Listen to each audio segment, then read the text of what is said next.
नमस्कार दोस्तों। जब भी भारत की महान गायिकाओं का नाम लिया जाता है तो आशा भोसले जी का नाम सम्मान के साथ लिया जाता है। उन्होंने हजारों गाने गाए, कई भाषाओं में अपनी आवाज का जादू बिखेरा और करोड़ों लोगों के दिलों में जगह बनाई। लेकिन क्या आप जानते हैं कि इस महान गायिका की जिंदगी में ऐसे संघर्ष और फैसले भी थे जिनके बारे में बहुत कम लोग जानते हैं। आज हम आपको आशा भोसले जी की जिंदगी से जुड़ी कुछ ऐसी दिलचस्प बातें बताएंगे जिन्हें शायद आपने पहले कभी नहीं सुना होगा। आशा भोसले जी का जन्म 8 सितंबर 1933 को महाराष्ट्र के सांगली में हुआ था। उनके पिता दीनानाथ मंगेशकर एक प्रसिद्ध संगीतकार और रंगमंच कलाकार थे। बचपन से ही आशा जी का संगीत से गहरा रिश्ता था। लेकिन जब आशा जी केवल 9 साल की थीं, तब उनके पिता का निधन हो गया।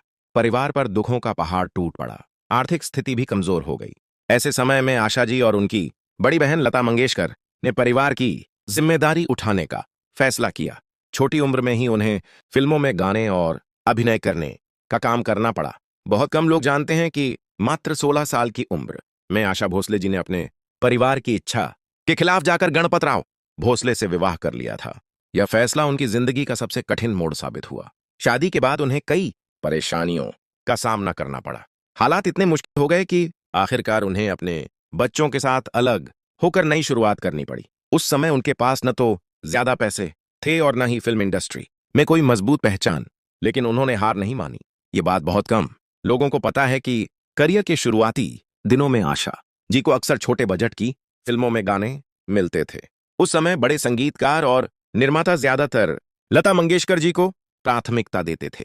आशा जी को वे गाने दिए जाते थे जिन्हें दूसरे गायक या गायिकाएं गाने से मना कर देते थे। लेकिन उन्होंने हर गाने को पूरे दिल से गाया। धीरे धीरे लोगों ने उनकी अलग आवाज और अनोखे अंदाज को पहचानना शुरू किया। 1950 और 60 के दशक में संगीतकार ओपी नैयर ने आशा भोसले की प्रतिभा को पहचाना। उन्होंने आशा जी को कई बड़े गानों का मौका दिया। आइए मेहरबान, उड़े जब जब जुल्फें तेरी और जरा हौले हौले चलो जैसे गानों ने आशा जी को नई पहचान दिलाई।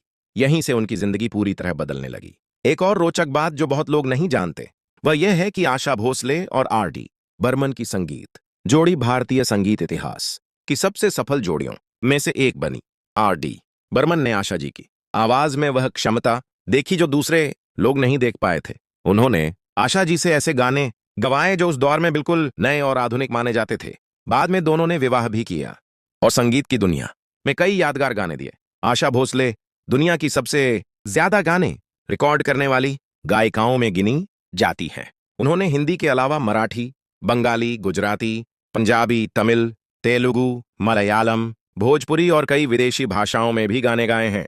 उनकी आवाज ने भाषा और देश की सीमाओं को भी पार कर लिया। बहुत कम लोग जानते हैं कि आशा भोसले जी को खाना बनाने का भी बहुत शौक है। दुबई और अन्य शहरों में उनके नाम से रेस्तरां भी चलाए गए हैं। कई फिल्मी सितारे उनके हाथ के बने खाने की तारीफ कर चुके हैं। आशा भोसले जी की कहानी हमें सिखाती है कि हालात कितने भी कठिन क्यों ना हो, अगर मेहनत, आत्मविश्वास और लगन हो तो सफलता जरूर मिलती है। एक छोटी सी लड़की जिसने कम उम्र में संघर्षों का सामना किया, वही आगे चलकर दुनिया की सबसे महान गायिकाओं में शामिल हुई। अगर आपको आशा भोसले जी की यह प्रेरणादायक कहानी पसंद आई हो तो वीडियो को लाइक करें, चैनल को सब्सक्राइब करें और कमेंट में बताइए कि उनका आपका पसंदीदा गाना कौन सा है। बॉलीवुड के महागायकों की अनसुनी कहानियां और रोचक तथ्य देखने के लिए हमारे चैनल को लाइक, शेयर और सब्सक्राइब जरूर करें। बेल आइकन को दबाना ना भूलें ताकि हर नई वीडियो सबसे पहले आप